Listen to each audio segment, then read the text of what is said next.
Yoko Taro is one of the most interesting video game creators out there. And no, not just because he wears a moon on his head. I mean, that's part of it. But the video games he envisions are so unique to the industry, where you can have one of the most heartbreaking tales about loss and sadness and emotion, but then it plays like this. Whoa, I almost saw 22 frames there! And as such, his early game zoomed over the mass market heads and into the niche fans who see jank and go, I love jank! And yes, I'll agree. Give me all the jank in the world! But he hit the mainstream with NieR Automata, where the main character's design is this, and people's reaction to it. But then they cried because that's how the games get ya! Always with the crying. What a baby. And so you have NieR Replicant. Gestalt? What's my social security number doing there? Where in 2010 you had a game that released in the searing yellow filter years, with a company who makes games like this, and they released 2 versions of the game. Not because they wanted to double dip on money like in Pokemon, but because they thought Americans wouldn't like the skinny dude. So they made him look like a guy who bought a house in 1970 for $10,000. This is the face of a smart investor, and it drew such criticism for many things unreleased, with a lot of its RPG systems being so unforgiving, from unresponsive combat to side quests where if you run, you blow up the world. Oh, you stupid son of a... To having this character tour guide you on their town with running speeds like this. Could you be any slower? You have to be a completionist to even get some of the endings. Yes, it has multiple endings, and even then it would do things like delete your save file, and then the Steam reviews go, wow, what a stupid game. It deleted my save file. Yet people who knew reply, buddy, that's a gameplay feature. Yes, NieR Replicant is one of those games, evoking that era of gaming where you had no guides, no walkthroughs, no distractions on your attention span. You would just get games for your birthday and Christmas, so if you couldn't beat it, oh no, you were going to beat it. Your birthday is in March. That's 9 months till your next game drops at Christmas. You had nothing else to play. So to those people who stuck with it, it holds onto their mind. And why NieR Replicant is a brutal, unforgiving game. And yet, it is really an amazing piece of media, which hopefully I can show you in this video. The jank, the tears, the violence, the... Yay! Oh god, what is happening? I just pressed triangle! So NieR is actually a spin-off of the Drakengard series. You know the one. Where in the first game, the fifth ending, Yoko Taro decided to spin off that one ending sequence into this game. He always thought of NieR as the third Drakengard game, but it became its own spin-off series, outshining the original in sales. Gee, I wonder why that is. I've come for your pickle. So NieR was released in 2010 on the PS3 and Xbox 360 degrees by Caviar, who made the Drakengard games, which didn't get the best reviews. Gee, I wonder why that is. Now there are conflicting reports on how they wanted to make a PS3 game first because it's better than the PS2 and then port it over and it comes with a free data breach, or make it an Xbox exclusive before porting it to the other system. And I don't know, man, we've seen how Xbox Japanese exclusive games do. No, free her from the greed machine! And Square Enix helped out because they were like, okay, let this man cook. Oh my, did he cook. Why is it official novel now? And with that, Yoko wanted to make a more positive game than his previous entries, which is why he based it on the War on Terror. And that thing that happened in 2001 that seems to come up a lot in my videos. Wait, what happened in 2001? NieR was inspired by Lizzie McGuire? But it's more Yoko wanted to show the events where both sides believed they were doing the right thing, you know, from multiple perspectives. And the term replicant was from Blade Runner. Wow, this Yoko guy seems pretty based. I think my games live on the fringes of the entire games industry, and I think subculture can only shine because of the mainstream. So I hope the mainstream will do their best. By doing so, there will be room for niche people to survive. Wow, that's so profound. Please make more console games, we don't want mobile ones, Square Enix, just shut it down! Character designs were done by the artist DK, and yeah, the reason they made 2 versions was because the producer Saito said that they wanted to make NieR into a series and to sell it better in the West. After a meeting with people in LA, they said, such a scrawny kid couldn't swing a big sword. It's so unrealistic! Dude, I don't think a boomer who doesn't use moisturizer can lift it too! So yes, they changed a few lines and made NieR in Japan someone who does everything for his sister. But in the West, they changed it to Old Man NieR, where it's him having the same motivations, but to save his daughter. It really is a fascinating change in ideals. You don't see this in any other game, since there is some difference, but not really in the family bond dynamic between siblings or a parent and a child. But whatever it did, it was working as you really wanted to protect this goofball. Yay! So yes, in the West we got NieR Gestalt on the PS3, while Japan got Gestalt on the 360 with the old man, and Replicant was a PS3 version, but Japan only. However, they'll be playing the remaster, where they added the lot of numbers on the end, making it very awkward to physically ask for this game, but they announced it for the 10-year anniversary, and it was a true love letter, adding in-cut content like a mermaid side quest, a 5th ending that was originally released as a novel epilogue, now fully in the game, and adding potential ties to the sequel. Oh great, even more links! Just keep coming. They'll just keep coming. Wow, cinematic parallels. And developed by Toy Logic, who make all sorts of games. And App Girlfriend. So it's a shame we won't see Old Man NieR, but I don't know. I have a feeling that this isn't the last we'll see of him. Then again, they really did try to make him look beefed up in the original promotion, as you had a NieR comic printed by a sub-branch of DC Comics, written by a guy who doesn't even want to put it on his resume now. Oh come on, it can't be all that bad. She's so silly! Yeah, they had no idea how to market this game in the West. And who knew the thing that would help promote the series was just to make maids and butlers and shirtless guys and these little stubby things. To die regardless. My friends are dead. My family is dead. You killed them all. You done there, buddy? Glory to my family! What the fuck? Yeah, and that's me. I saw one streamer hype up this NieR automatic transmission game in 2017, and that was the year I decided to expand my horizons in gaming, and would try out all the RPGs that people were praising and gassing up, and then people were uploading things like this. Look, I know you viewer, I know you saw this character design and went, Thank you. yes, Yoko Taro legit just went to make a character I like the design of, and then the game just sold well. And now everyone knows who he is, but despite the looks, there is so much more to 2B's character. The pain and suffering with 9S, the tragedy! And due to all that, I really did love Automata. I legit was having my mind blown in 2017. Bro, all I played before was Pokemon, Ace Attorney, and FIFA games. What do you mean it has multiple endings? Existentialism and music. Oh, the music!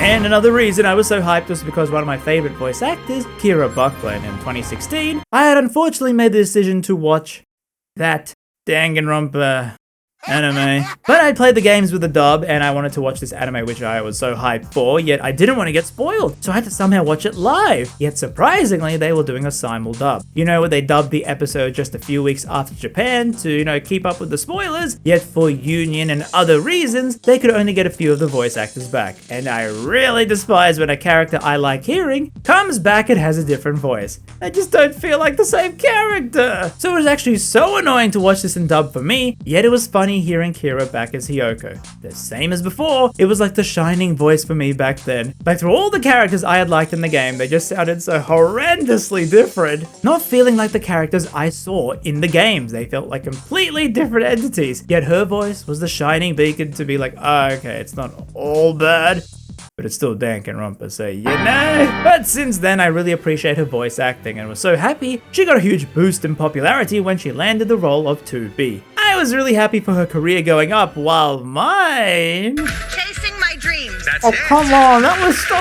easy! And 2B really is a great character. So stoic, so protective, so... Like my shiny metal ass. It doesn't look so shiny to me. Shinier than yours, meatbag. She really is a great character. But the game was made by Platinum Games, who had prestige at the time before they didn't. As it was really fun to control 2B, she moved so fast, and the combat she felt so powerful.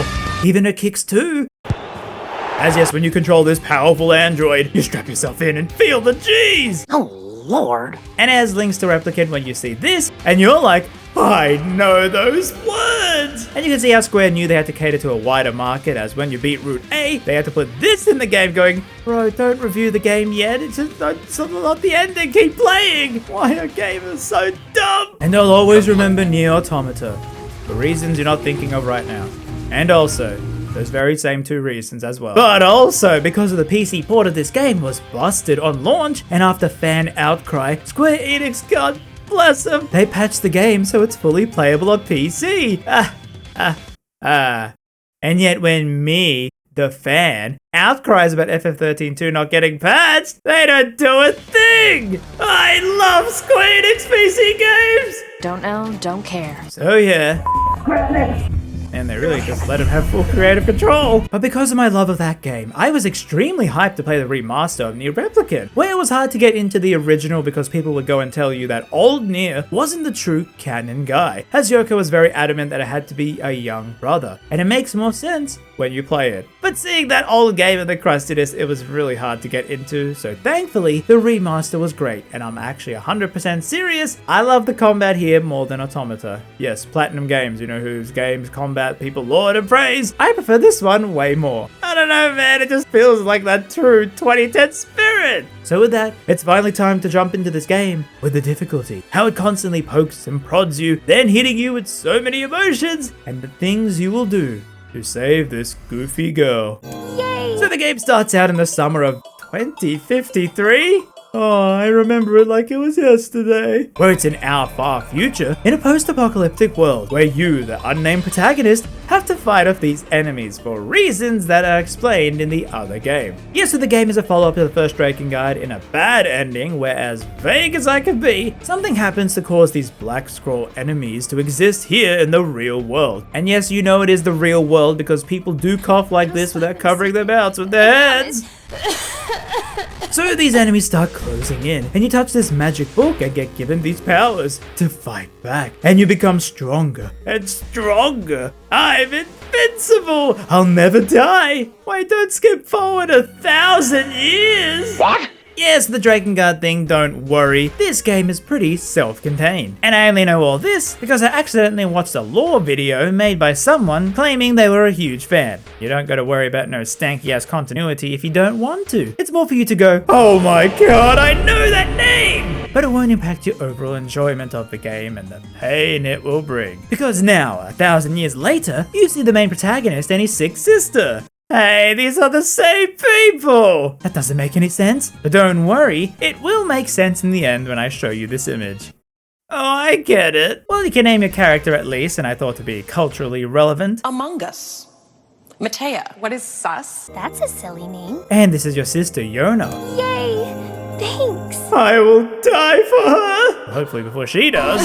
So this is your town where you live and you can visit the NPCs who all have voice dialogue. If I bought everything I wanted, I'd be broke in a minute. Must show restraint. No, you shouldn't do that. You should buy it all. Feed into the market. It doesn't work if there's zero unemployment.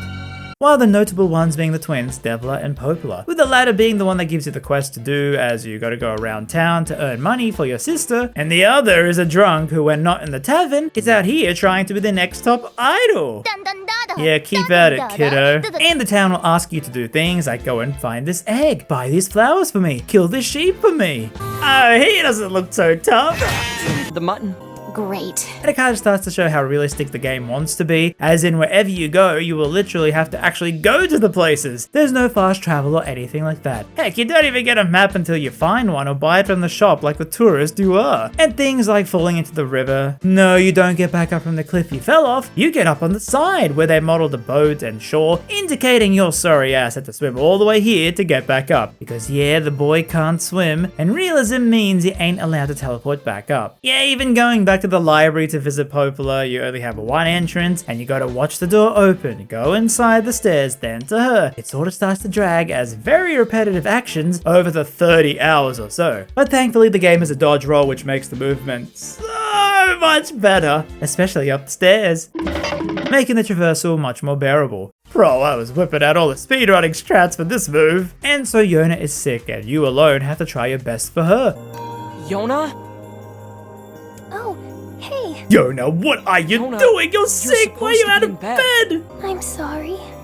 I just thought I'd see if the library had any books about how to cure my sickness. No, I'm such a bad brother. I'm so sorry, Yona. And you tell her a story about these flowers called Lunar Tears that might help her get better. But it's just a fairy tale. Yet Yona, the adorable idiot, thinks they are real and goes out to find one for herself. And thus you gotta dodge roll your way to her in this shrine where after entering some doors and fighting these things called shades, mysterious beings who keep attacking humans. And as you make your way up, you see Yona is captured behind this barrier. And upon breaking said barrier, out pops this book. Who can talk? Gee, I feel like I skipped a few steps there. For the love of all that is holy, would you please stop pounding me? Hang on. Is that Caius's voice? They put him into a book and made him sound British? Oh, this is madness. Madness. So Grimoire Vice helps you out with magic. Yeah, that realism? Chuck it out the window as you kill these two and free Yona while her hand is being consumed by this black writing, which is the Black Scroll, a disease that is killing off humans. I knew getting tattoos was a bad idea! And so to wake us up from the daily routine, Popola says there's a legend about the sealed verses, you know, words, to defeat a Grimoire Noir, and that this can give us the power to stop the Black Scroll and save Yona. So you gotta look for these big giant shades to defeat and suck up their power. And how do you do that? Well, the combat is a typical hack and slasher. Your dodge roll comes in handy here with light and heavy attacks, with you being able to customize the R and L buttons. Yes, you can remove the dodge button if you want. The accessibility controls are actually really cool here, but this is where you can add magic, with the main use having a blast that you can spam or hold to damage over time. It really is helpful to actually hold down this button while you're doing your combos. At the cost of turning your fingers into this, you get some other abilities, but the best one in my gaming opinion, the Lance, which will spear through enemies and can stun lock bigger foes. Like there's this big boar terrorizing people, and you're not meant to kill it this early in the game, but you can if you... Wow, I'm so smart! And thus you have the option to now ride the boar in the open fields to get to towns quicker. It's a cool thing for people if they have the patience for it, but also... Oh my god, why is it so fast? So yeah, gaming is more simple than the sequel, but this game was made after said sequel, making it an iteration on said sequel, but it was made by different people to said sequel, and I actually think I prefer this to said sequel's gameplay. Yeah, and Automata, it can be a lot with the fancy combos and all this, you do move fast, but there's a certain weight to this gameplay. It felt kind of floaty there, while NieR Boy here feels like a fleshy meatbag, you know, more real. And now with Vice, he will help you out as you go back to your daily grind. They're not goats, they're sheep. What is the difference? They're totally different. The white fluffy ones are sheep, and the scrawny hairy ones are goats.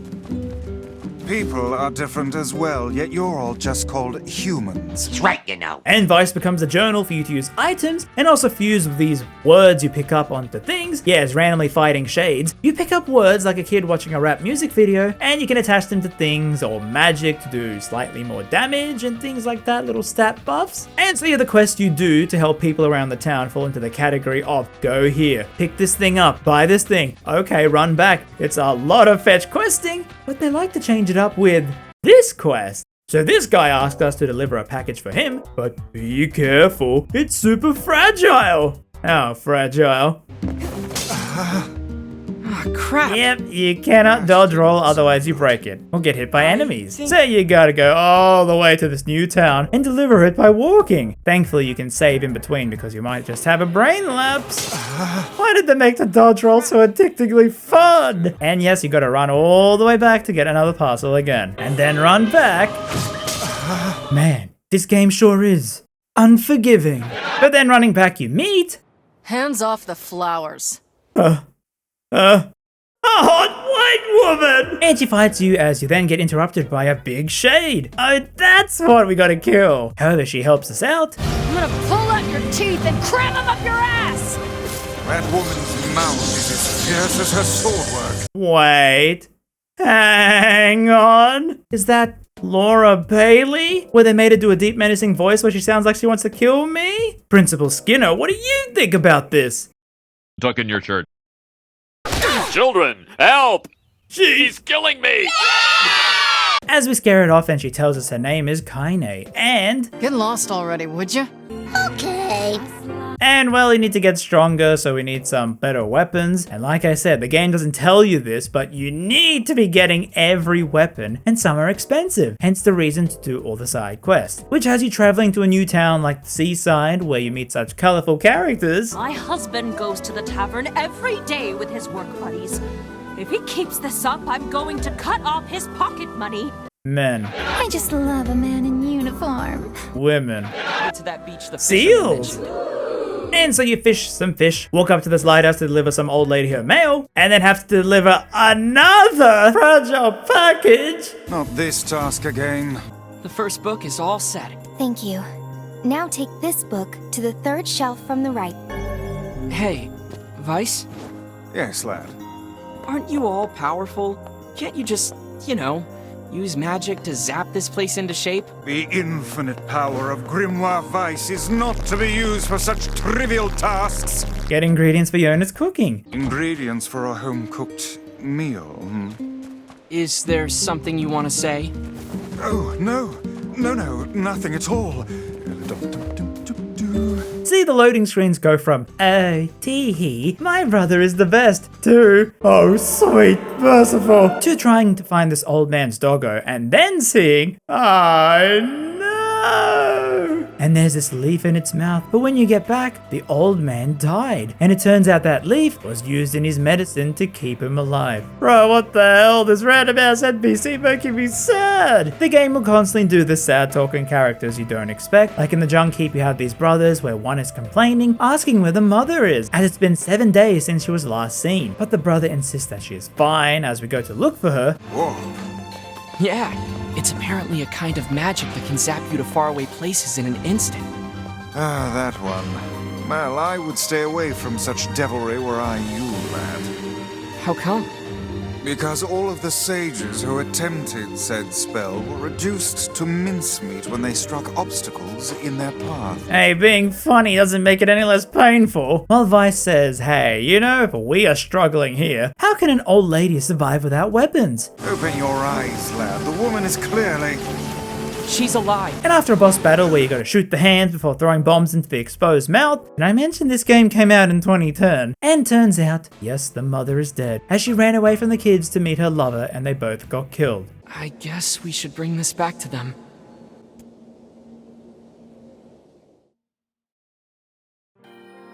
No warping, huh? And you get the choice to tell the truth or that you couldn't find the mother. And the game will constantly ask these choices to make it feel like you're impacting the game. When in reality, the choices don't matter. Like, it's just the dialogue you get. Until you realize much later in the game, these choices save you from 10 hours of extra gameplay to not delete your save file. Oops, I think your saved game is corrupted.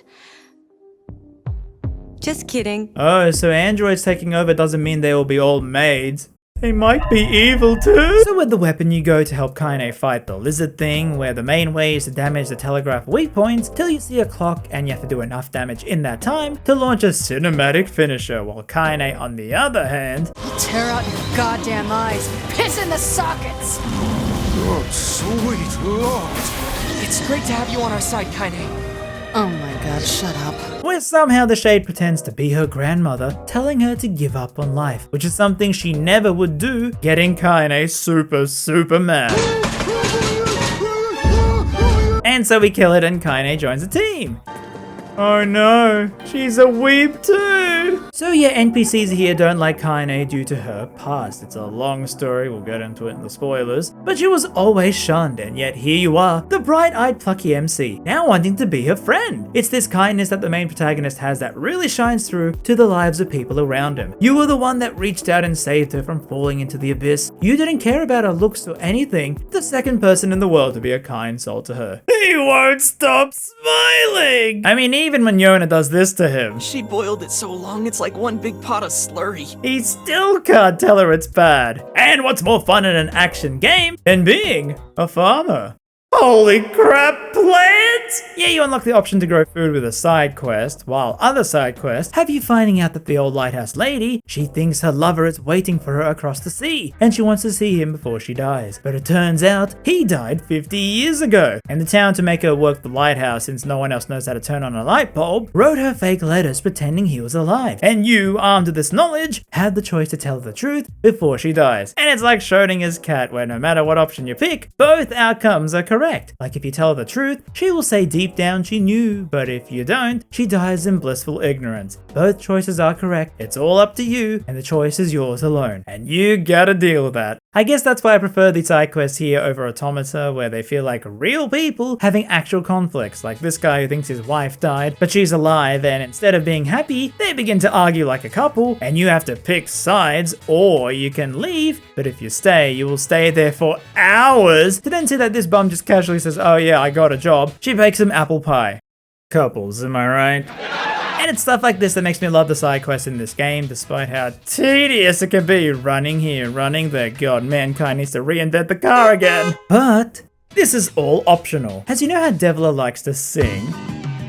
Man, she's gotten really good. Well, there's an optional quest to have her sister join her singing in the bar, but she needs to be drunk for that. And the drink is only in the sea town. Oh, what's that? The drink specifically needs 5 lizard and mouse tails, and only I can get it. So I gotta go all the way there, then all the way back, to then all the way to Popola, and then finally they can sing. And that is why I really love this game, the music. It's actually outstanding. Where I think I'm starting to realize anything this guy touches is a masterpiece. There's something so hauntingly beautiful with the soundtracks that speaks to parts of the brain I cannot describe right now, because I'll need some of that mouse tail drink first. That isn't to say everything is perfect. I mean, one part I kind of dislike is with the music, in that whenever there's a sad scene, they hit you with this one song. It's so melodramatic. I know, look at the sad cat. And I always laugh when it plays because it really feels like they want you to cry right now. But I do love the effort they put into the game, from upping the visuals, making the characters look not crusty, but it's not super high res. You got the low texture, the weird PS3 era bloom, but it has this nice look. It feels very quaint, like a nice holiday in your memory. Well, we go to another town being in the desert, and there's another goddamn package to deliver, where we find, oh, we don't speak their language. That's kinda realistic. And find this girl. Wait, my game froze? This is so funny, I can't help her! Oh, and what happened to helping others, She will guide us, but the town has so many rules to follow, and before we can meet the king, who might be someone who knows about the Black Scroll, she's gotta show us around town. Oh, like a normal JRPG, this should be a quick... Bro, you don't gotta show everything. Why is this so slow? It's like actual torture. Which is kind of hilarious because this game is like, hey, we know you are a modern gamer. Wanna skip it? Bro, I want the authentic experience. I ain't skipping nothing. A strange things store? Street signs? Indoors? Whatever. Yeah, that is pretty strange. And finally, we reach the castle and it's like, oh, the king is dead and the prince is not here. That's just great. Also, with Kaine traveling around with you, she is an outcast, or feels like it to people. Like, she got shunned so often, she feels she wouldn't belong in town. So even though she follows you, Kaine will always wait outside the towns you enter. Kaine helps you. This foul-mouthed hussy. Piss off, book. And we head out, but the guards go, oh, the prince is missing. Yet their rules state they can't enter the shrine where they last saw him. But we can go, so we should do it. But wait, we don't know where it is. So the girl will guide us there. What's your plan, huh? 2 miles an hour. There you go. And so you enter and do these trials where they limit you on things like no jumping, no dodge rolling. It's not that bad, but I'm doing all this for you, Yona. You better be super healthy after this, okay? This shit's starting to piss me off! Kaine! What in the... Oh, are you fucking kidding me? Let me go! Let me... I'm gonna kill you when I get out of here! I assume we'll have to find her as well. Yep. Well, you saved the prince. How did you find us? Beats me. I just kicked a bunch of ass and wound up here. And without even bothering to get dressed. Fuck off, book. It's kind of funny how the voices of these two are from my second favorite game ever as a protagonist and villain, and how they just constantly banter with each other here. The voice acting actually is amazing, and I can't believe they brought the voices back from the 2010s to redo the line since there is some new stuff, which is so great that they got Laura Bailey back as Kaine to say this. Pissing all by yourself, handsome? And it's also crazy that Yona's voice is mother flippin' Colette! One of the best voices ever! Summon spirits that protect the world awaken, and mana is restored. Bruh, she's so silly. Come on, try it, try it. Yeah, this is so good. Yay! You're always super busy, so I wanted to make you something to help keep up your strength. The life of an elder sibling continues to be a trying experience. And now Vice has learnt enough of their language, which is not actually Japanese despite sounding like it, that he can translate for you. And if that's not tediously fun enough, you get an entire town taken over by a dream, where you get this letter. That is certainly one bizarre... Then have the dream turn us into a novel with the narrator. It does not seem to sting my pride, you bloated gasbag of a narrator. And you have to save them by answering riddles. Bro, straight up turned into a visual novel. 1 hour later, oh my god! And then you get the spooky part, where you get a letter from this mansion, and the game turns black and white with Resident Evil cameras, and... which is so cool, a little spooky section in the game. Oh yes, I absolutely love when games do this. One level of scares. Look, I'm not the best with horror. I'm terrified of anything remotely scary. Steal your soul. Yep, just one little section in a game which is as scary as, say, Luigi's Mansion. Nothing permanently changing the game or the cast, just one little teehee scaring level as you sit back and watch while eating your Tim Tams. As I have mentioned in the Zestiria video, that's when I first noticed this theme in games that I love. That haunted mansions they visit, which is not really scary looking back at it, but it's just that one level of scares and then you move on. You never return to this theme again, just to see how those characters you've grown many hours with, how they react to that scary moment. It doesn't even have to be in gaming, it can also be in... anime. Where in 2016 I was watching them all. Even this show, which I never finished, it was a weird sci-fi show about this robot girl and a dude who loves his petrol guzzling car. But it had that one episode where they're in a haunted house and it always stuck out to me. I couldn't forget this one episode, yet I forgot nearly everything else about the whole show. Or even in the same year I watched Flip Flappers, another anime which was really cool, until they changed the right to after episode 6, which tanked the quality of the show for no real reason. But everything before that was so fun and lighthearted, traveling to the different worlds each episode. But then, in one episode, they are transported to this haunted school. Where it's definitely haunted. Characters making this noise. And a doll watching them. And of course, Western shows have this with my two favorites, SpongeBob and The Sims. Where each year they do a Halloween special, and man, the early ones were so good. Especially since you knew that everything that happened in the episode would not carry over to the main story. And of course, Graveyard Shift, one of the greatest episodes of all time, had this theme. Even Futurama, which is usually sci-fi tech comedy stuff showing us the future, had one episode in season 7 where they have a team building exercise on the ship, but it seems like an alien has snuck on board and is killing off all the survivors. Possibly my favorite episode in the entire show because the whole thing was very sus. What is sus? And yet the next episode everything is back to normal. Which brings me to NieR, where all these years later, as I had experienced so much of this light horror theming in 2016, but then no games or anime were doing it for years. However, in comes this remaster and this haunted mansion level. Just here, this one little section, and you get nothing ever scary like this again in the entire game. I love it so much! As it starts with a cheerful music as you enter, but then it changes. Color drains from the screen as this monotone butler welcomes you. Then this haunting music plays. The camera angles change to mimic the earlier Resident Evils. The stuck-up book character. Living a happy life is sharing your feelings, even when they're sort of mean and weird. If you adopt such a strategy, I may leave for groceries one day and never return. Who all this time is acting high and mighty, insulting Kaine and acting like he knows it all. Suddenly now, he's terrified of this. You roam around. Oh look, hey, your friend is suddenly missing. I knew this was a terrible idea. Haunted manors and the like. Oh, why does no one ever listen to me? And you search for her. Get me out of here! While the picture slowly morphs into something horrific. Well, the owner of the house is this kid, Emil. Way to blindfold! And yeah, he's like a special magical kid who can turn people into stone if he looks at them because of dark reasons after years of traumatizing testing. Did I mention this game is unforgiving?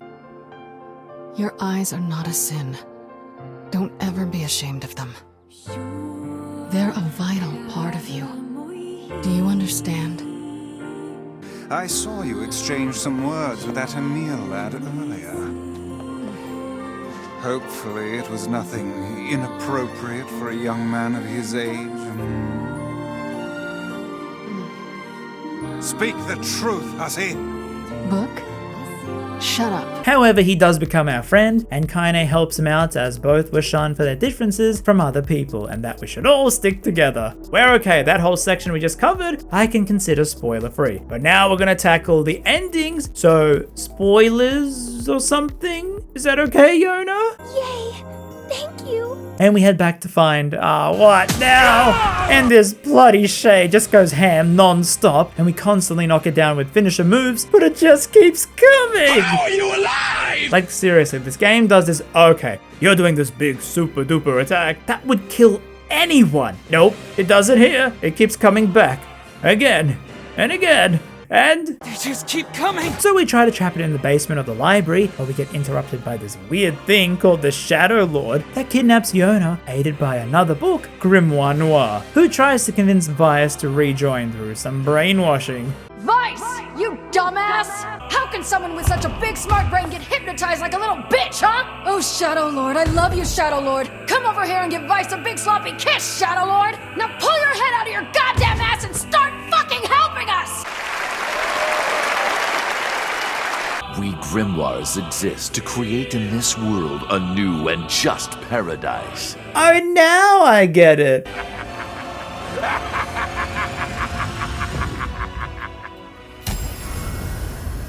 For the last time, my name is Grimoire Vice, and it is not to be abbreviated. Vice! Vice! Good to see you, Kaine. Although I don't think anyone has ever accused me of being a little bitch before. And they flee as Kaine asks Emil to use the powers to stonify her into a door to trap the shade inside the basement as we faint, and it cuts to 5 years later. Oh, come on! Oh no, he's hot! Yeah, so now we are jacked up and can control a lot of heavy weapons, which makes mowing down the enemies so much fun, as we see the world is now very much worse off, with the shades more hostile, all armored up. Yeah, the guy that was a Shadow Lord, he wanted the books to fuse together, and has captured Yona, but we need to find out where he was hiding. And I absolutely love this. I really do love time skips in media. Bro, this game is just hitting all the themes I love in games! Although I can't show other examples of time skip in other media, because I guess that would just be spoilers for those things. But yeah, I was super hyped to see this, how the characters act after an age where you don't see them. I legit didn't even know this was in the game too. I guess that's why you want to play as brother NieR, because it's better to see this 5-year shift, whereas old NieR, he just gets older. Hey, nothing changed apart from his house going up by $10 million in value in those 5 years! And he still doesn't use a moisturizer! And it was cool because you have the two voices for NieR now, where they sound so perfect, the baby whimsy to now. And my purpose is hunting shades. Why does he sound so hot? Climate change wasn't the cause of our woes. Where were you in 2008? So now it's like reconnecting with the gang. We have to go to Emil to find more answers on his Medusa powers, and you have this isometric view for the fights. It's like in Automata, they'll change it up to the ship combat sections a lot of the time. So I guess this is the idea here, to change things up to make it exciting. Even in buildings, when you enter, it's always whipping the camera around the place, breaking through walls if need be, to get you that set view. And here you have all these hidden files. Now, unlike my other videos with NieR, I have this weird relationship with the lore. Because yeah, you can play this standalone and enjoy it, but to really appreciate it, you have to have all this previous lore, including all the side material outside the game. And I've never seen a game franchise do this much external lore to explain things in the video game. Oh, the game explains things, but to fully understand and appreciate it, this is one series where you have to watch a lore video and then you're like, wait, when did that happen? I will try my best to summarize it, but just know for now, I'm probably not going to go fully in depth into it. It was also really due to how Yoko made a mobile game, NieR Reincarnation, which was not my thing, but fans who played it will tell you that this is the third NieR game. Stop asking for NieR 3 when this is NieR 3, so you better play it. Then why did they shut it down? It's like with Kingdom Hearts where people will tell you need to play a defunct mobile game to understand the world's lore. And as you're probably seeing on this channel, I have way too many interests to hyper-focus on one franchise. I can't do it anymore. So I really feel very overwhelmed with NieR, especially how to fully get into it. You watch some lore video and then it explains something about a Japanese exclusive radio show or stage play, and you feel bad or dumb for not getting it. It's not taking away from the story. I personally just love games to be as self-contained as possible. I love the idea how it is a continuation of Drakengard. I love how this game connects to Automata, but it's also like, I haven't played any of the Drakengard games yet, so I don't feel like suddenly looking up all the spoilery lore to explain the overarching plot just for this game. I feel like for games, you should be able to critique and enjoy them as a standalone package. Some links okay, sure, but you don't have to enjoy the whole franchise to find love in that one game. It's exactly why I love Final Fantasy XIII too, but I still can't get into the prequel. I find that there are just too many good games out there that I have yet to experience for myself, which means I have to cut some brain space out for all this extra NieR lore. But yes, I will try to explain it to my best of my ability what I interpret from the ending, but just know, I am not going to cover the side material. So here, you're trying to undo Kaine's 5 years of cosplaying as Han Solo, where you learn about how Emil was made as a human weapon called Number 7. And you find Number 6, his sister Halua. And that's why this factory existed, to test on them. And during this fight where, oh my god, stop with the laser balls! Number 6 consumes Emil, fusing together, so Emil now gets his sister's powers, but also her looks! Good God. Oh yeah, I forgot there's like DLC outfits too. Oopsie. Hope it doesn't ruin the immersion now. You look really cool. Well, Emil with his new powers frees Kaine. She loves our time skip design, and we pummel that worm shade as now we need to find all the key fragments to enter the Shadow Lord's castle and get back our sister. Where one is in the vision of a forest, one is back at the Junk Keep, one is near Kaine's home,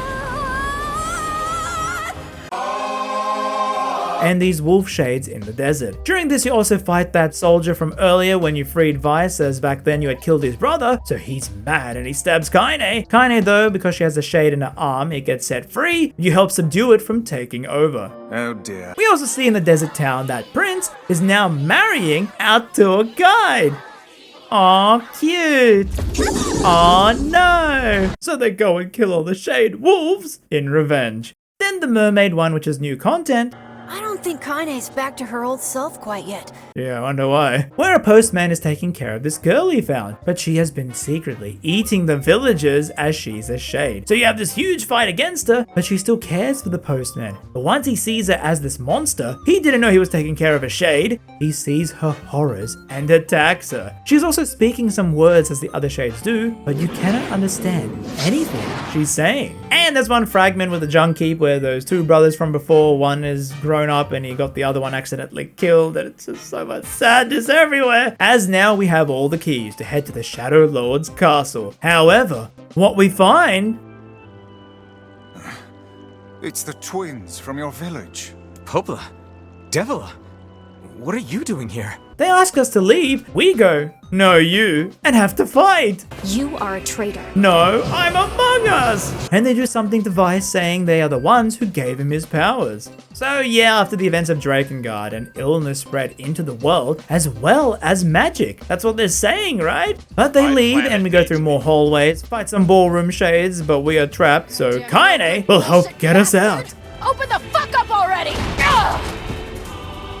Got it. Kaine, look out! And then we have to fight. You mean to tell me that we went through all of that and this is it? We also go through after the king from the sandy place helps us out, and we meet Devila and Popla again, who give us the biggest lore drop of the entire game. All of us, every person standing in this room, are mere shells created by the true humans. What are you saying? You still don't get it? You aren't human. So then humans, I mean the true humans, are extinct? No, they still live on. You know them as shades. Each shade is a twisted remnant of what was once a human being. So yeah, due to the events of magic and white chlorination entering our real world, humanity was dying out. So people made the Gestalt program, where they would split the souls of humans out of the dying bodies and then make genetic copies of those human bodies called replicants, which is all of us now. We are just the replicants that they keep remaking over and over all the years. That's why we look the exact same from 1,000 years ago. And these shades are just corrupted human, or the Gestalts. So it's like these two are watching over everyone while waiting for the time when they could reunite the humans back into their new shell bodies, as Devla and Poplar are these sets of androids that were made to be tasked to look after all these towns by the humans, programmed to do so. And there are many sets of these twins all around the world. Crazy, huh? However, this is too crazy for us to hear, so we just kill Devla. Poplar goes mad and tries to nuke everyone, but Emil sacrifices himself for the three of us. And no, not the sad song again! So Emil is dead.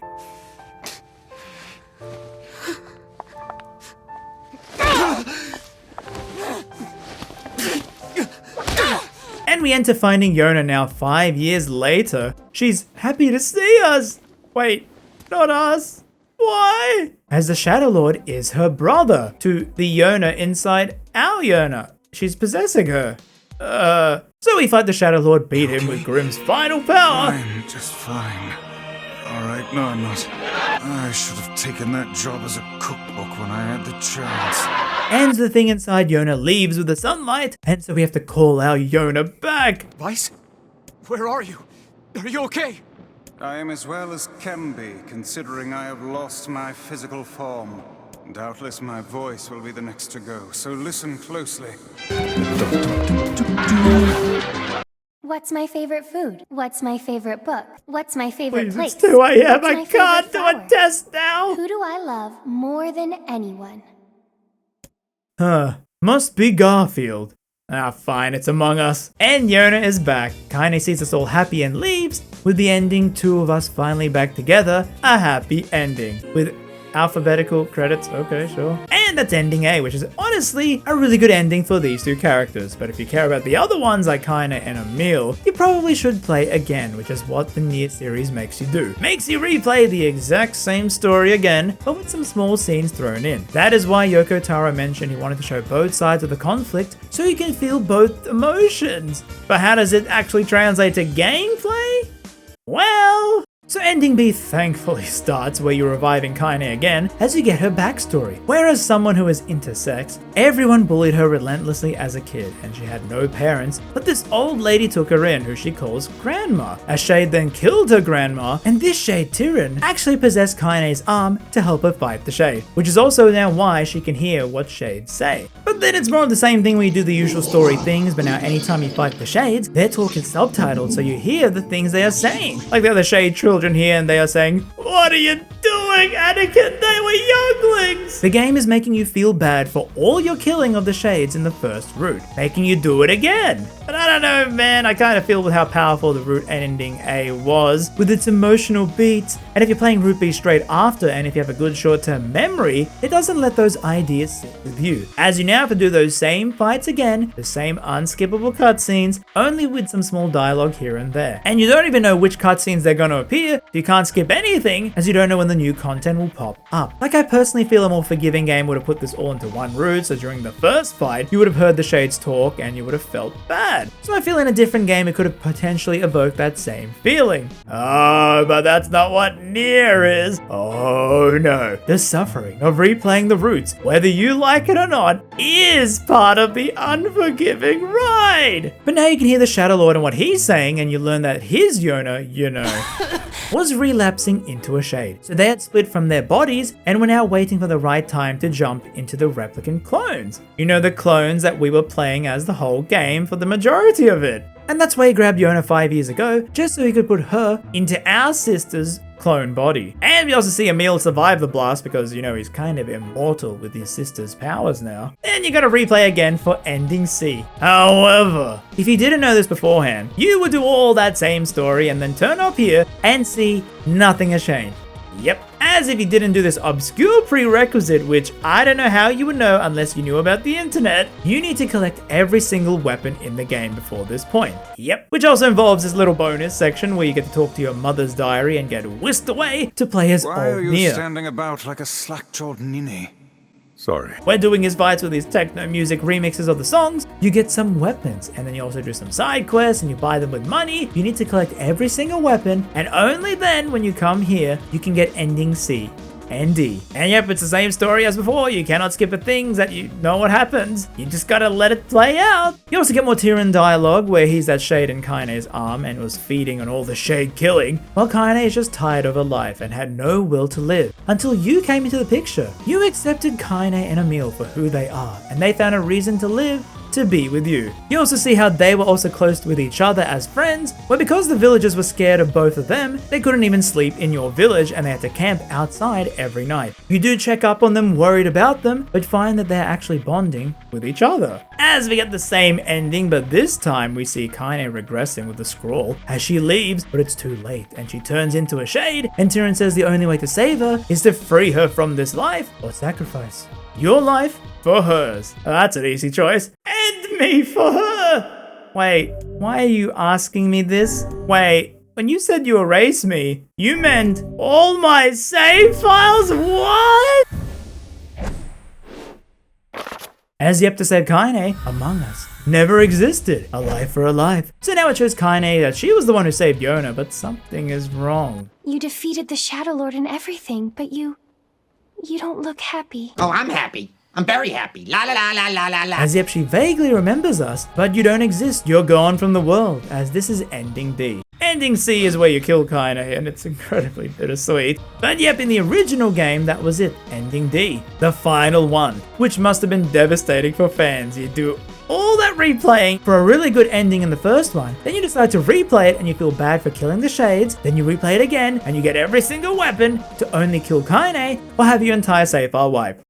Do you see what I mean when I say it's unforgiving? So all in all, it's like humanity was doomed. They split their souls from their body, however one of them, Among Us and his Yona, they wanted their bodies back. But you see, this Among Us and Yona, they have their own lives as well. Why should their life be cut out just because the original wanted it back? All the hours we spent, why should that be erased? And that's what the remaster does by adding in ending E. You did just erase your life, but for Kaine, that's not her happy ending. Shouldn't she get a chance at one too? But yeah, before that, I want to say, yes, I know there are a lot of lore videos that explain everything, but it's like, do I really need to listen to a Japanese voiced audio drama just to find out Grimoire Vice's backstory? Like I said before, I feel very overwhelmed with this kind of lore treatment. Kingdom Hearts and NieR seem to really love doing it. I appreciate games when they have optional dialogue or things to find in the game, but it feels like all these things were thought of afterwards, or it's like there was no time or budget to put it in the game, yet I'm reviewing the game itself, you know. I personally don't have the time to be a super fan of every franchise I play and talk about, to always have that time to seek out every external untranslated material to make sure I understand the overarching plot. Not downplaying if you personally do that. I love seeing people enjoy their franchises so much.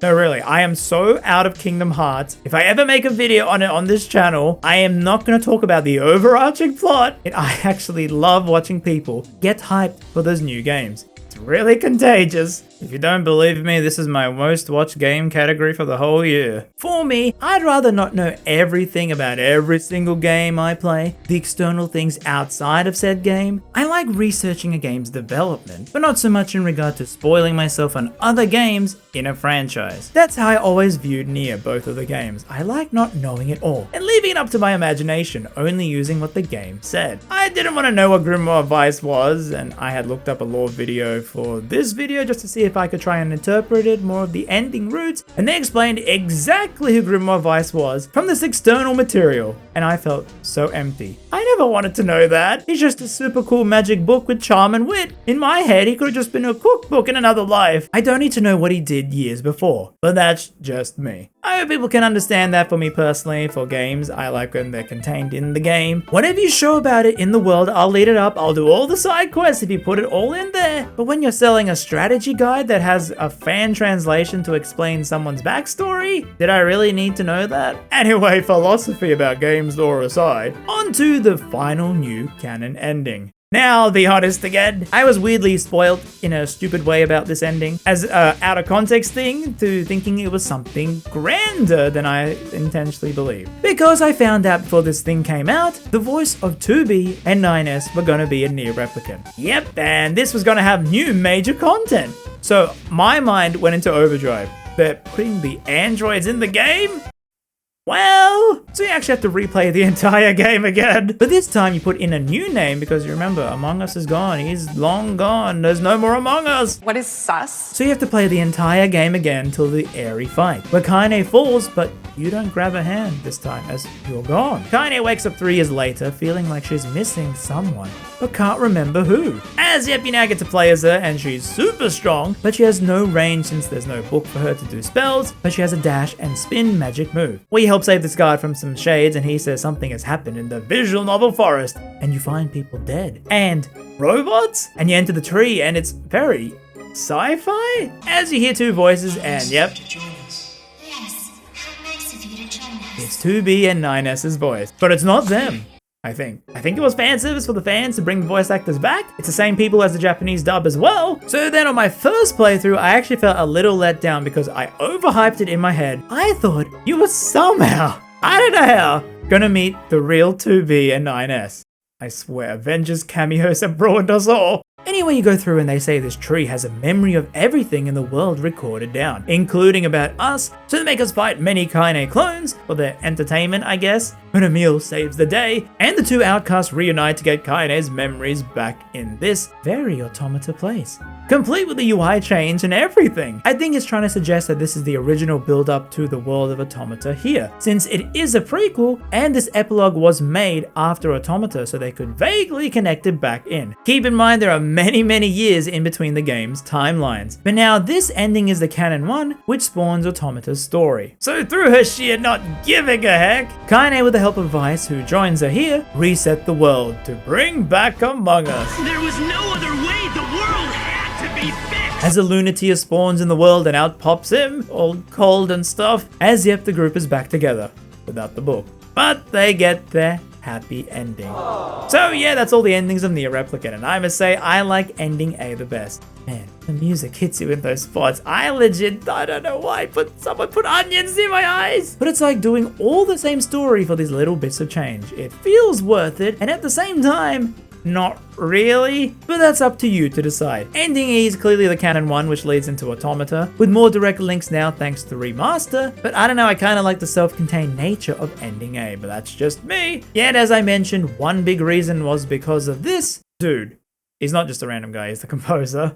Now I have to have this little section because of how much the music impacted me. I said earlier, but this game and the composer with his studio moniker made me realize that I can actually overlook a lot of the game's faults if the music hits me hard. You know, 3 recent games I've played, FF16, SMT5, and Soul Hackers 2, I didn't enjoy the ending that much, which is a big deal for me to love a game. And yet, I still keep thinking about those games due to their music. I can't stop listening to them. And the emotions it evoked when I heard those tracks in the game for the first time. And that's the same with NieR. There is so much about this game that is frustrating. The amount you have to replay the same story beats again and again. The nature of the side quest, what you have to do to achieve that ending, yet I can also overlook it because just existing in this world is so enjoyable when you have music of this caliber. Actually, when I played Automata in 2017, it even solidified in my head about the idea of transitional music can be a powerful thing. In the amusement park, they have it play a main theme, but it gets more lyrical the closer you get. And then when you go into a side street, it becomes muffled a bit. Then you have the hacking mode where you get an 8-bit rendition, and they